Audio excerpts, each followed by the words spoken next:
as we are going to talk about your story, about the answer of prayer that you received. Do you want to just tell us, first of all, a little bit about the circumstances in 1990 and what led up to you needing this prayer? Okay, 1990 was a busy time of my life. I had a 3-year-old toddler, a 14-month-old baby. I was working.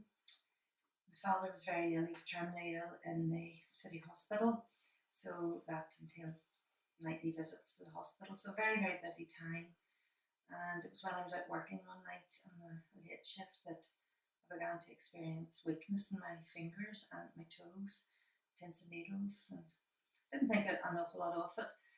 But within 48 hours from that point, 40 hours later, I found myself in the city hospital with complete paralysis.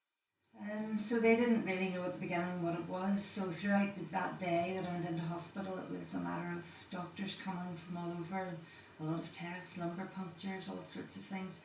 And eventually late that evening we decided that it was probably an illness called Guillain-Barré syndrome. Mm-hmm. They did tell me that there was a good possibility that it would get worse. The muscles around my heart and lungs would probably become paralysed, and they prepared me to be ventilated. Mm-hmm. There I found myself in the quiet ward, dim lights, just lying there with all my thoughts running through my head. Was I going to ever walk again? Who was going to help the children? Who was going to be there for them? I remember being so terrified that I could actually hear my pulse. It was as though my heart was beating so fast, and had a knot in my stomach, and all these physical feelings of dread and fear, just not knowing what was going to happen. And I remember hearing the sister's voice, and she was having a discussion with male voices, and I could hear her saying, "No, I'm sorry, it's too late at night, you can't come in to see her, she's trying to sleep." And then eventually I heard her say, "Well, if you just promise you'll go in for a few minutes."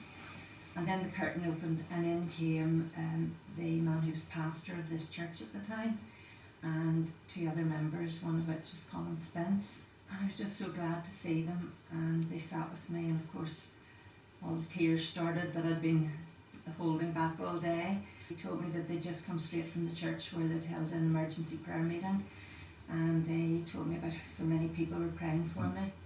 And then Colin said something to me. He said that he'd heard earlier that day that I was so ill, and a particular verse was on his mind all day, and he asked me if he could read it over to me, and I said yes, certainly.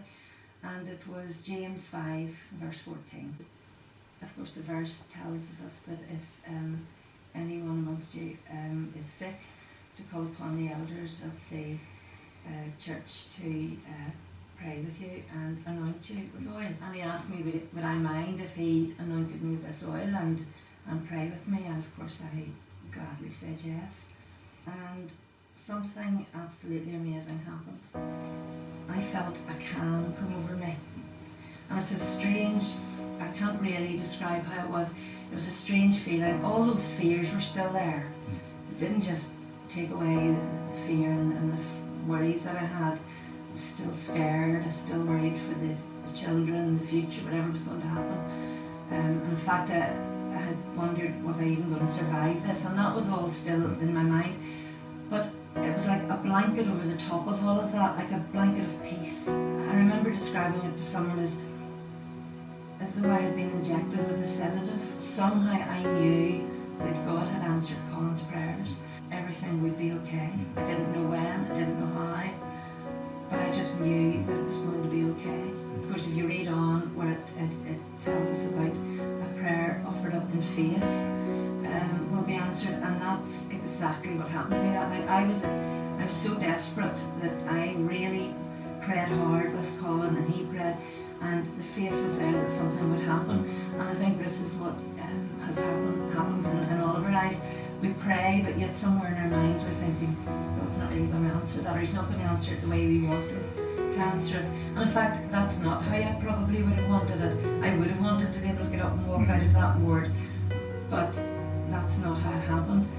But his timing was perfect, because that was when I really needed something and he answered that prayer, because it took 3 full years before I made a complete recovery.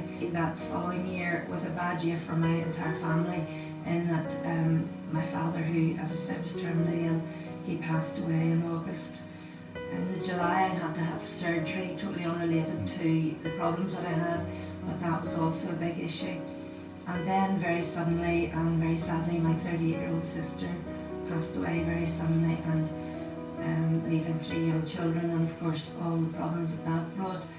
And then my grandmother died as well, just months after that.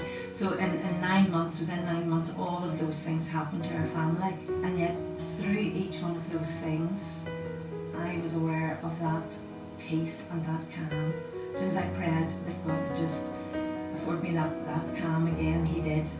To me, it was just something, it was so tangible, it was just there, it was so real, that I have carried that all of those years with me, and I can still remember exactly how I felt. What advice would you have for people, Christian people who are suffering just now? Whenever you're really in desperation, it's when you really reach out to God. And I think if you just have the faith that everything will be okay, and not expect God to answer your prayers the way you want them answered. I think that was a big thing for me. Just expect him to answer it whatever way, but you must have the faith that he is going to answer your prayers. Maybe not your timing, might not be his timing, or in the way he answers it, but you must have that faith. Because we've all prayed many times, just prayed, and really not had the faith that's going to be answered. But I think when you're desperate like that, that's when you do have the faith. And I really do believe that the more faith you have and the more you seek God's face, the more he reveals himself to you. Anyone suffering, I would say, don't blame God. This is all part of his plan. Looking back on it, my illness, although horrible as it was and frightening as it was, made me a stronger person, made me a better person, opened up many doors for me to talk to people and share with people. And so if it was only for that one reason that I was able to share more with people, or only to teach me that I needed to have more faith, whatever the reason was, it was worth going through that. So I would say to someone suffering, just have the faith and really reach out to God, because he will hear your prayer no matter how desperate you feel.